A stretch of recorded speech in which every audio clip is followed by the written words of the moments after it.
selamat pagi dari Pujon Kidul. Saya Madeleine Sophie, Tourism Digital Marketing. Hari ini tuh kita punya kesempatan luar biasa karena kita akan ngobrol dengan para startup travel agent yang yang memang terkumpul bersama-sama di komunitas Tourism Digital Marketing. Jadi semua yang ada di sini anak muda semua kecuali saya. Iya, jadi acara ini sering kita laksanakan. Jadi kita pindah-pindah kota dan hari ini kita kumpul khusus di Desa Pujon Kidul yang ada di Jawa Timur. Nah, buat yang belum pernah kenal Pujon Kidul nanti kita akan keliling putar-putar. Tapi sebelumnya buat Anda yang belum kenal saya Madeleine Sophie dari Tourism Digital Marketing, di mana saya di sini berbagi tips mengenai bagaimana caranya memulai bisnis travel agent dari nol dan dengan perangkat teknologi yang mudah, murah, dan bahkan gratis. Nah di sini saya nggak sendirian. Anda bisa lihat di sini luar biasa teman-teman kita. Nah kita kenalan dulu nih ya satu persatu. Nanti wajahnya kelihatan ya. Oke. Yuk, ini ada mulai dari sebelah sini nih ya ke sampingnya. Oke. Nah, silakan Don. Halo, selamat pagi semuanya. Mohon izin nih, perkenalkan diri, saya Doni dari Banjarmasin. Belum pernah ketemu dengan beberapa rekan-rekan. Ketemunya kita di Desa Pujon Kidul. Salam kenal semuanya. Mohon kita berbagi ilmu. Terima kasih. Lanjut nih. Assalamualaikum warahmatullahi wabarakatuh. Perkenalkan, nama saya Andre, lebih akrabnya dipanggil Sinyo. Kita baru kenal semua kan di sini, jadi saya harap bisa sharing-sharing bersama. Asik. Assalamualaikum warahmatullahi wabarakatuh. Perkenalkan, nama saya Kamila dari Surabaya. Hai. Saya Kamila dari Surabaya, tapi asal saya Ciamis, jadi saya orang Sunda aslinya mah, gitu kan. Cuman takdir yang membawa saya ke Jawa Timur.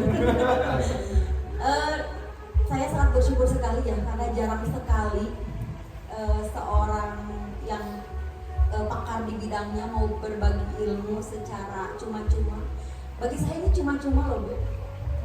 Really.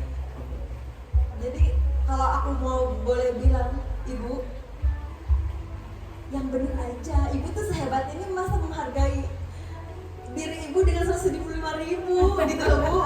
Ya enggak? Keren, tepuk tangan dulu semuanya. Terima kasih Ibu sudah mendedikasikan jiwa dan raganya untuk turisme Indonesia. Ya, salam kenal semuanya.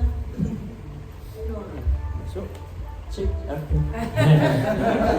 sebelumnya selamat pagi semua teman-teman dan selamat pagi madam. Yang perkenalkan nama saya Sandi, ya, SANDY. Pakai Y biar ke orang luar. Kalau MC kan pakai I. Nah, MC pakai I. Oke. Kebetulan asli juga lokal pride Malang punya. Cuma orang tua sih belum ajang Tupak Sewu, Desa Tupak Sewu. Sebelumnya juga saya sangat amat terkesan. Mungkin juga ini pertama kali saya ikut event ya walaupun dengan harga yang menurut saya memang murah. Tapi saya yakin dengan harga yang murah ini ilmunya nggak murahan. Ya betul. Iya kan?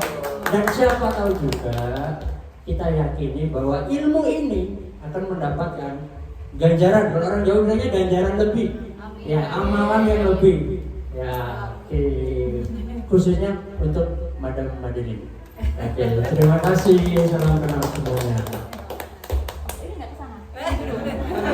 Finish. Kanan yang baik. Serba kanan yang baik. Ada aja, maha benar.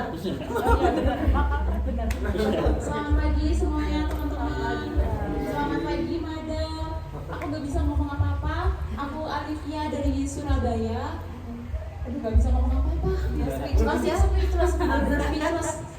Aku bisa ketemu sama teman-teman di sini, sama madam, sama mbak-mbak yang ada di sini. Gak bisa ngomong. Kalau kayak gini mah dramatisir sekali ya. Cocok jokesnya. Terima kasih. Di sini saya juga mau belajar sama teman-teman yang lain, Mas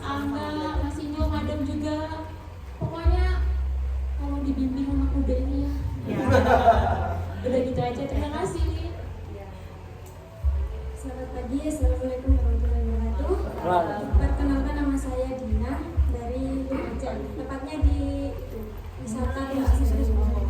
Saya masih pemula ini, mohon dukungannya dari Madam sampai teman-teman. Gitu aja, terima kasih. Mirip banget ya tadi. Selamat pagi, kan saya dari Lumajang, Kebasewi. Saya sangat terima kasih bisa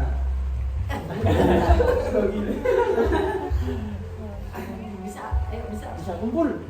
bisa kumpul sama teman-teman di sini dan Bu.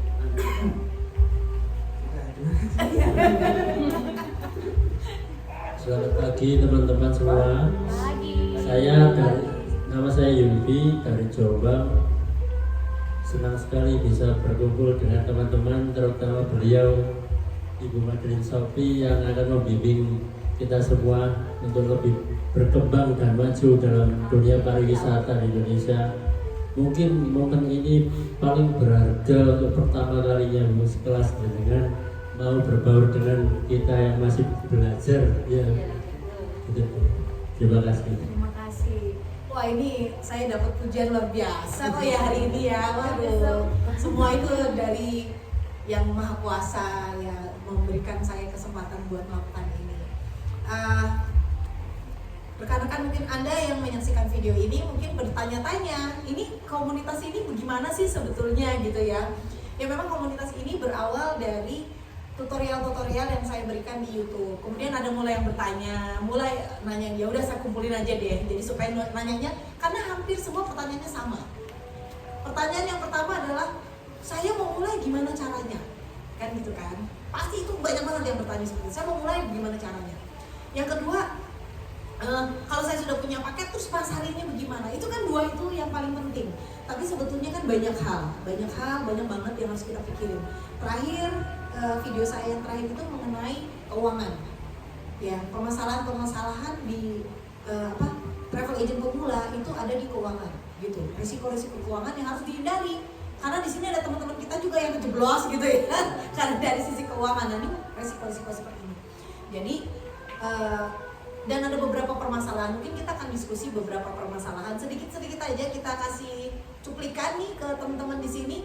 Apa sih yang sekarang menjadi tren permasalahan buat teman-teman yang ada di sini? Mungkin di sini ada yang boleh menyampaikan kira-kira Don, apa sih permasalahan yang kita nih startup travel agent yang sekarang sedang dirasakan gitu. Mungkin yang dirasakan oleh saya itu beda karena saya masih belum ada teknologi sosial media dan internet seperti sekarang. Jadi waktu saya dirikan juga masih banyak konvensional, yang online cuma email aja, belum dihajar dengan OTA gitu. Jadi permasalahannya beda. Nah yang sekarang permasalahan teman-teman ini pasti beda lagi gitu. Boleh dikasih tahu kira-kira ada Don, mungkin ada apa? Ya, terima kasih Ibu. Mohon izin. Maju dikit dong. Problem yang utama ini adalah pertama masalah marketing digital, udah pasti. Karena mohon izin Ibu sama Bu, saya juga ngasih portal di sana. Ya hanya bisa melalui via email. Jadi masih tidak bergantung terhadap Instagram dan lain sebagainya karena memang marketnya ya kita juga terbatas.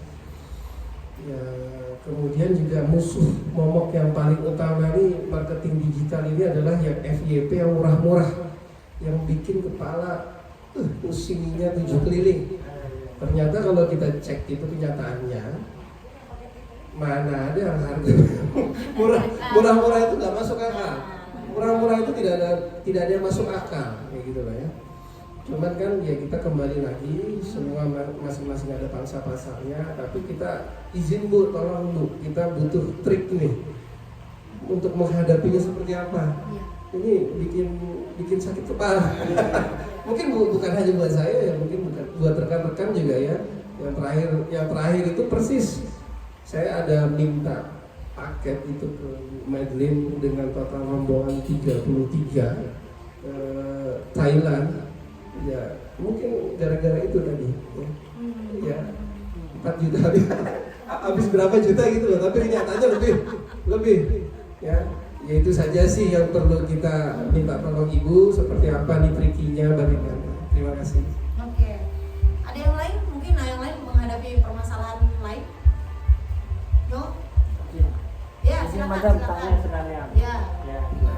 Oke, terkait keuangan ya kan, yang saya tahu di grup kemarin-kemarinnya juga Madam kan sempat dimintai untuk kita para teman-teman ini pelaku untuk bikin flyer atau pamflet terkait harga, dan beberapa teman-teman mungkin udah ada yang mencantumkan nih, tiba-tiba dari beberapa destinasi wisata, contoh mungkin dari sebagian dari Taman Nasional ya seperti Bromo, Ijen, Baluran, tiba-tiba ada kenaikan harga nih, sedangkan harga kita sudah kita publish nih.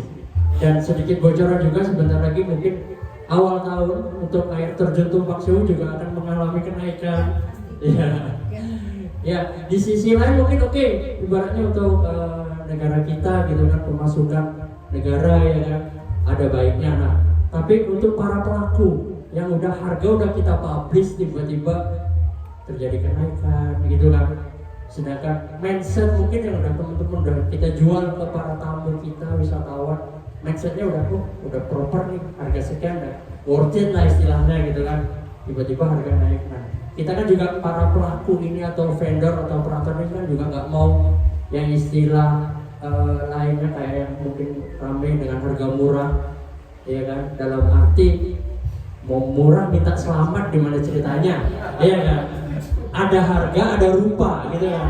Nah, kita nggak gimana caranya biar tengah-tengah nih lah ibaratnya. Nah, itu yang mau saya tanyakan juga. Terima kasih sebelumnya. Oke. Terima kasih. Ada lagi yang mau tanya? Oke.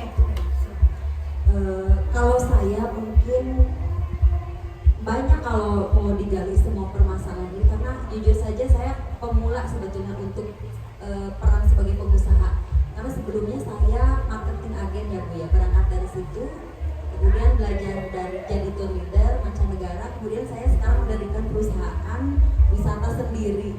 Jadi kalau mau ditanya di mana problem saya, kayaknya dari hulu ke hilir. Saya ini banyak yang pengen saya dicerahkan oleh Ibu, oleh teman-teman semua. Jadi ya begitu Ibu. Makanya saya sangat bersyukur sekali bisa langsung ketemu suhunya. Oke. Thank you. Ada lagi mau nanya? Enggak nanya Kak. Benar. Nggak nyesel nih.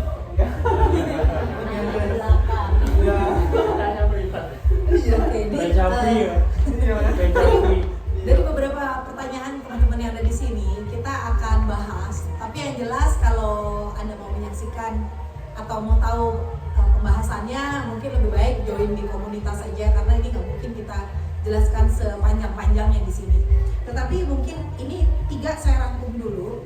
Yang pertama tadi adalah bagaimana mengatasi harga murah yang sekarang sedang marak ya. Jadi tapi kita nggak usah takut, alam itu akan menyeleksi sebetulnya. Ini alam akan menyeleksi. Contohnya baru kemarin Australia itu mengeluarkan peraturan anak di usia di bawah 16 tahun itu sudah tidak boleh megang mempunyai sosmed. Ini mungkin salah satu cara supaya anak-anak usia 16 tahun ke bawah ini tidak rusak mentalnya.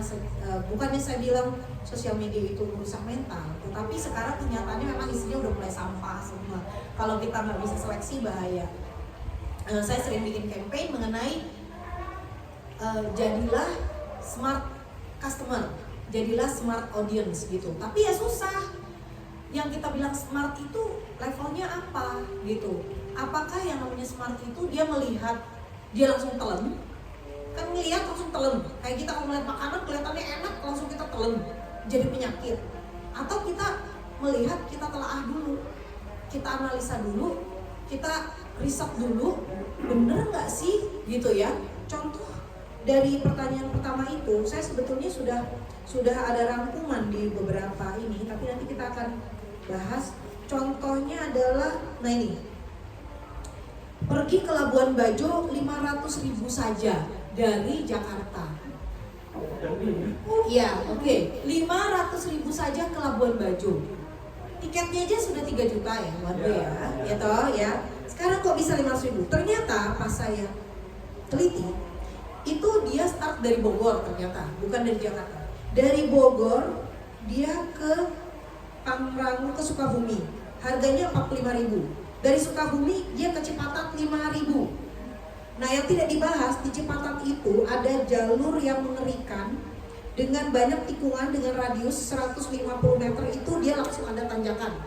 Nah ini yang jago nih si Sinyo nih, kalau ada tanjakan gimana itu resiko, itu tidak dibahas.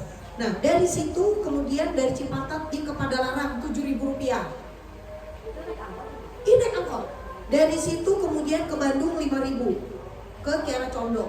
Dari Kiara Condong dia ke Kertosono 84.000, itu 14 jam.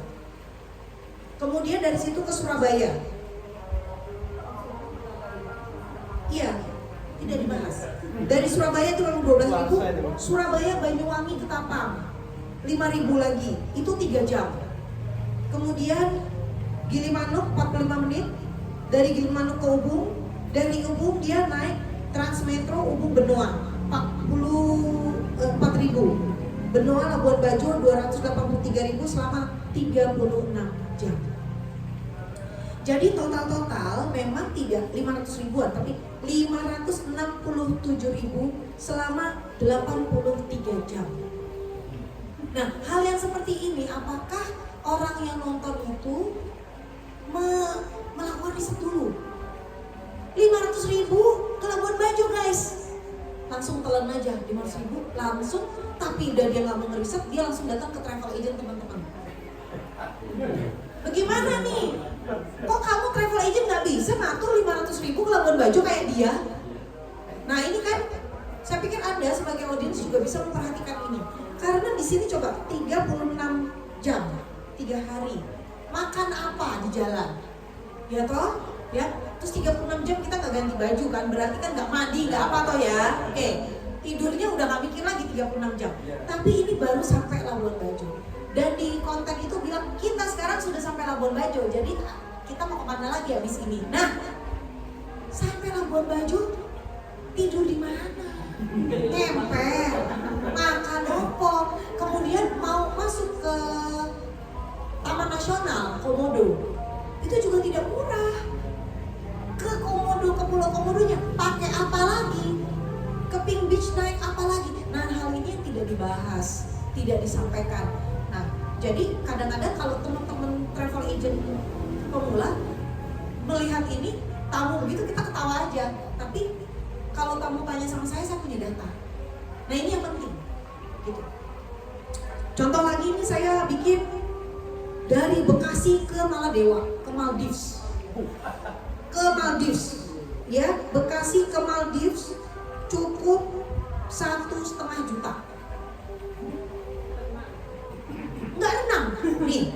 Dari Bekasi dia naik ke stasiun Sudirman 5.000. Dari Sudirman ke Bandara Soekarno-Hatta 60.000. Nah, 47 menit ya. Dari situ naik AirAsia Jakarta Singapura 385.000. Nah, kenapa kita nggak langsung aja ini dibuang aja dari Jakarta, kita beli aja tiket 385.000 dari Jakarta ke mana? Ke Singapura. Dari Singapura itu dia naik bus lagi ke Johor 56.000. Dari Johor naik bus lagi ke Gemas 70.000. Kemudian dari Gemas ke Seremban 74.000. Bayangin ini udah bus ke bus. Dan teman-teman mesti tahu bahwa dari Singapura ke Johor ini ada perbatasan antar negara, ya. Dan itu ribet juga tuh. Nah dari situ Seremban ke ke Tasik Selatan 30.000. Ke KLIA lebih mahal, karena lebih mahal. Nah sudah sampai bandara Kuala Lumpur naik AirAsia 690.000. Nah, dari total perjalanan ini adalah 4 jam total perjalanan. Pertanyaan sekali lagi, makan apa? Tidur di mana? Pulangnya bagaimana? Kan itu kan ya. Nah, jadi ini mungkin jadi nanti pembahasan panjang kita, tapi nggak di sini. Nanti yang mau ikut boleh ikutan komunitasnya. Kemudian yang kedua, harga yang sudah dipublish berubah bagaimana. Nah, biasanya memang flyer yang disebar oleh travel agent itu biasanya bisa ditulis harga berlaku atau harga bisa berubah sewaktu-waktu. Itu ditulis hampir di semua, baik itu penerbangan, hotel, semua pasti tulis seperti itu. Karena memang berubah sewaktu-waktu. Apalagi travel agent, jadi buat audience Anda yang di sini menyaksikan, mesti tahu bahwa bisnis travel agent itu harga-harganya itu berubah bukan karena kita, tetapi banyak karena faktor eksternal. Politik memanas, harga juga berubah. Ada perang, harga berubah. Banjir, harga berubah. High season. Sekarang udah high season ini ya, udah peak season. Nah, jadi semua berubah. Jadi semua nggak bisa dipegang semua seperti itu. Jadi untuk mengatasinya ya kita harus menuliskan bahwa harga bisa sewaktu-waktu berubah. Apalagi yang kita ke negara lain, kita harus tulis bahwa rate bisa juga berubah.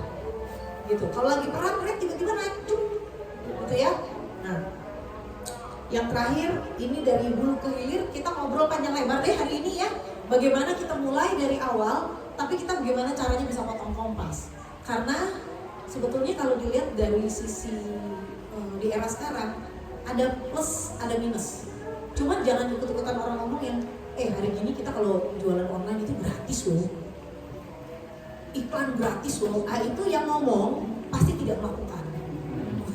Gitu, ya toh. Ya, kalau yang melakukan nggak ngomong begitu. Susah gitu ya. Contohnya kayak saya selalu diledekin sama teman-teman, YouTube kamu kalau bisa monetize kamu bisa dapat uang banyak, bisa dapat berapa? Tuh ada tuh di, ada di sosmed tuh ya. Satu bulan dia bisa dapat puluhan juta. Ya, yang ngomong begitu pasti nggak melakukan. Biasanya yang melakukan udah nggak banyak ngomong. Atau yang melakukan dan promosi di YouTube juga, saya bisa dapat segini, itu pasti satu kali doang itu rating segitu. Nggak ada yang terus-terusan, ya kan? Karena uang banyak itu paling endorsean. Ya kalau kita di endorse baru ada uangnya. Kita pakai baju, tapi kadang-kadang baju kasih gratis bajunya doang, tapi duitnya nggak dikasih. Gitu, produknya aja, gitu. Ya contohnya kayak saya waktu saya pergi ke Taiwan dan Jepang. Saya nggak dikasih duit, tapi saya suruh konten karena saya dikasih gratis terbangnya. Itu contohnya, gitu. Oke, kita akan lanjut ke diskusi yang lebih seru lagi. Jadi kalau Anda penasaran, ya udah ikut aja komunitasnya, linknya ada di deskripsi. Bye bye, sampai jumpa dulu nih. Bye.